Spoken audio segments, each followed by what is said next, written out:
Welcome to Biztech's C-Suite Conversation Show. Managing Director, Accenture Technology Lead for Japan, China, Asia Pacific, Africa, Middle East, and he's the Executive Vice President of Accenture Japan Limited. Now, Accenture is a global professional services company that's with leading capabilities, cloud, and security. Now, Ryoji, welcome to the show. Hi, everyone. Thank you very much for inviting me to join the session.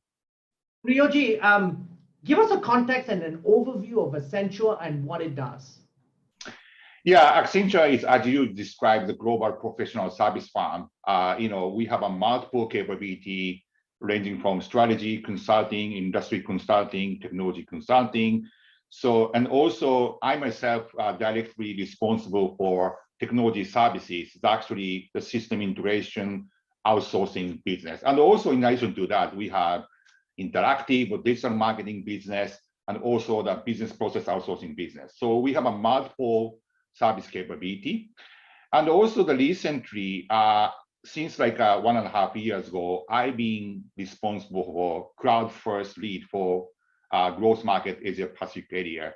So that is more like a federal organization model to combine the all Accenture capability, not only technology capability, including industry consulting, the other capability, make more holistic proposition to the client to support the client cloud journey or cloud transformation. So that's a kind of my responsibility right now. And that's really interesting because obviously it coincided from a timing wise with the pandemic. So, and also the fact that digital transformation really since the pandemic hit has been the mantra for businesses around the world. Could you tell how Accenture has helped some of its clients across the region? Yeah, it's clearly right. The COVID-19 created the new inflection point where the most of our clients or companies across APAC were forced to kind of accelerate the cloud migration or digital transformation last 2 years. And of course, eventually, as I said, we launched the cloud first, but it's not the coincidence, right? But we could see the more opportunity or more aspiration in the client to actually achieve the business value from the cloud. It's not only the short term, like a business resilience or like a continuity, purpose of, it's under the pandemic situation. It's more like a client has more long-term view, how they could accelerate like, the digital transformation or business transformation by utilizing cloud technology. So that's happening across in the region right now. Again, you forecast this and you saw that this was an opportunity to help businesses. The pandemic obviously accelerated digital transformation. Examples of some quick wins that Accenture was able to achieve in the region? I think we have many cases, right? But this is one of the example is like I can talk about my company. It's like 5G mobile services, like an example. The client is now it's public, right? This is the Rakuten Mobile. The Rakuten is the Japan-based like the digital service conglomerate. They provide the e-commerce services, the financial services or travel services, many services. So Rakuten Mobile is the subsidiary of Rakuten Group. They're actually the wireless mobile telco company here. But they just launched here about 3 years ago, it's 2018. So they actually made a very innovative network because they are created the first fully virtualized the 5G network services on cloud. So when you talk about telco business, right, usually launching the mobile services or telco services, right, require a lot of like investment to building the network infrastructure, the core network or radio access network, and also the operational infrastructure they need to establish. They need a significant investment.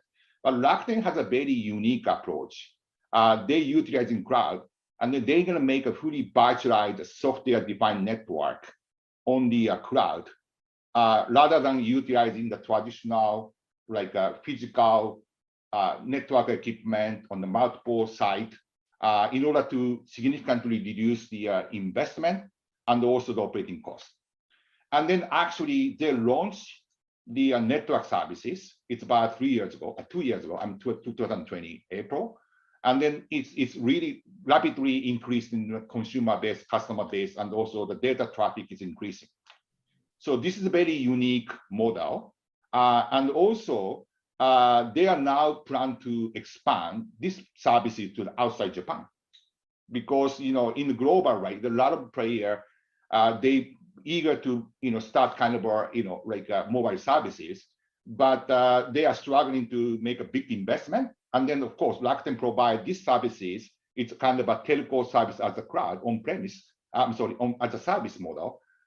So that's enabled to the other company to start mobile service very quickly.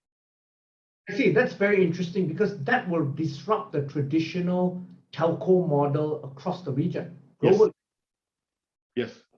But we have a traditional notion, right? Usually the telco services, launching telco service takes a long time, big investment, physical, equipment, but they can quickly launch these services within the 2 years.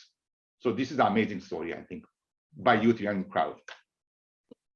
Could you give us some examples, perhaps, of how Accenture has had, say, a very traditional business at the start of the pandemic, was figuring out what to do, and then Accenture came in and helped them to literally transform their business? Yeah, so we talk about two types of entry point. One is, of course, the most of our clients, they have a legacy business operation, IT infrastructure.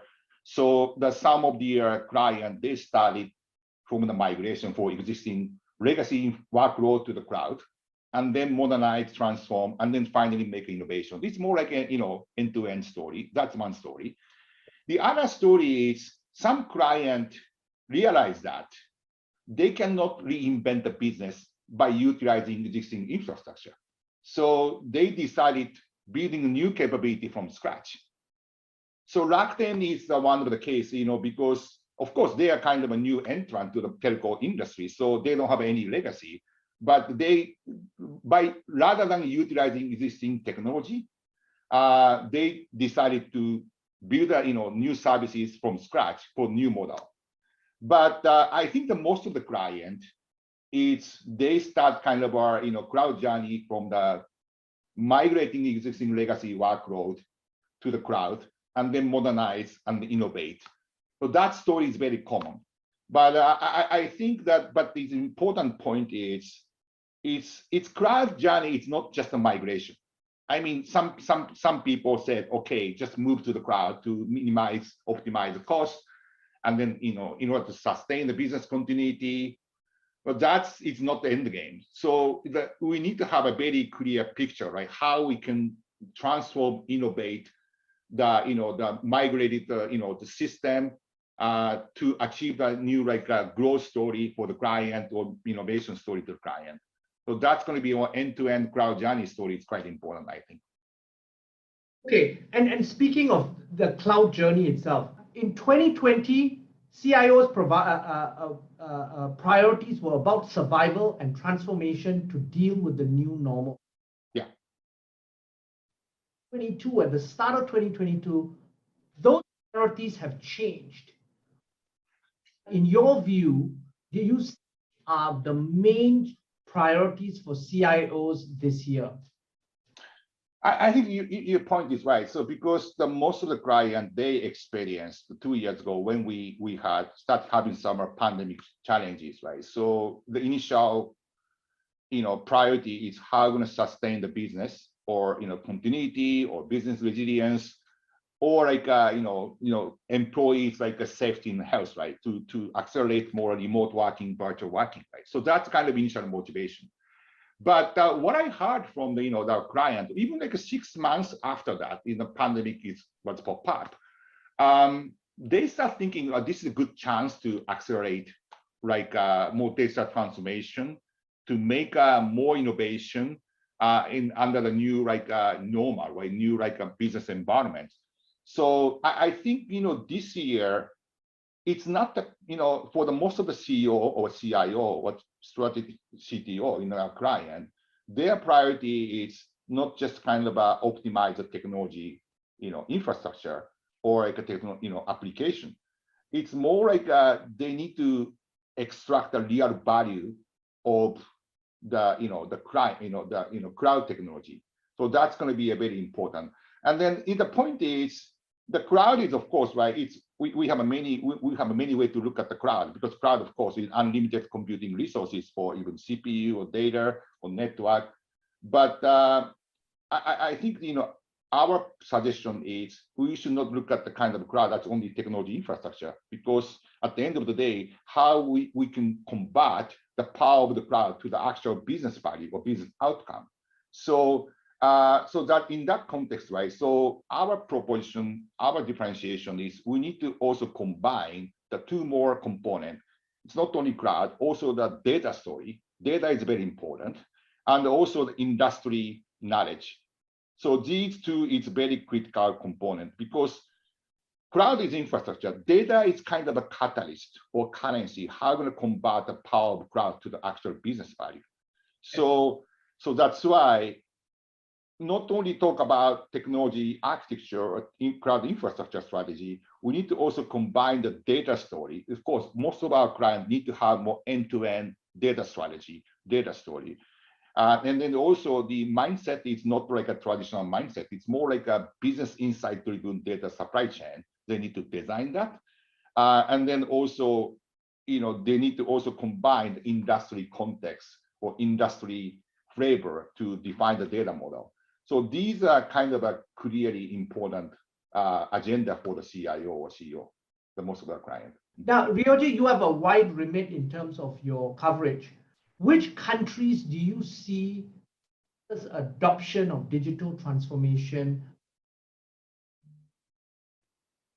I think like it's very unique, right? Because good question. Of course, right, my country, Japan, it's of course we have so many company here, but some clients still conservative, but some clients quite innovative. For example, Rakuten case, I explained, it's very innovative. The other, other like, country, of course, the Singapore or even Thailand, we have a lot of business over there, but they are quite open to the cloud strategy. And also the China, it's really like, aggressively adopting, cloud, especially because in China, we have Alibaba, Tencent, we have a lot of like, global cloud player there. So they are also really accelerating the cloud, business, and then provide a service to the client and company in China. So China is also booming. So we can see a lot of momentum across all like APAC country to move to the cloud. Wise. Traditionally, of course, Rakuten is a good example of innovation. Telco space, telcos are always early adopters. Yeah. The financial services industry is often also adopters. But how about other industries that you see that now take digital transformation more seriously, especially in traditionally slower industries like healthcare, which are generally slower to adopt technology? Yeah.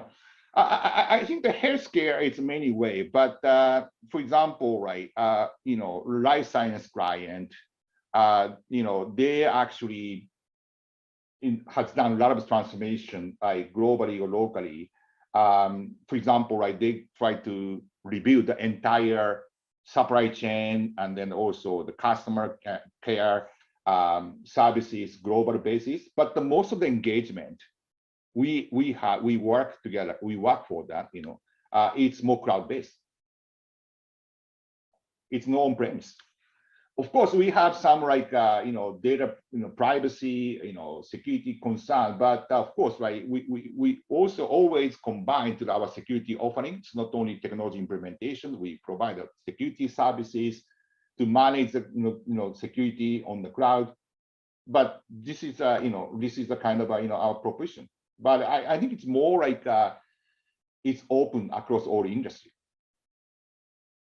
Now, it's been a fascinating conversation, Ryoji. But before we leave, what final thoughts and pieces of advice that you would like to leave us before we end this conversation? I think, I talk about data strategy. So data strategy is quite critical in order to extract the real value of cloud technology. So that's one point.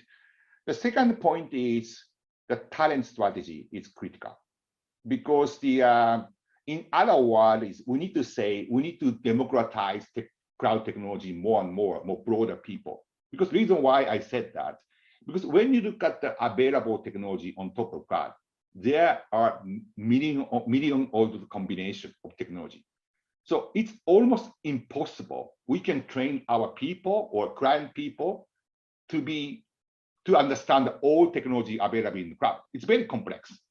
So that's why we need to make more like an asset play, or make more like a expert model, COE model, or enhance our delivery model to open up the opportunity for more average people who doesn't understand detailed cloud technology, but who can do more business application development or cloud native application development on the for the business transformation.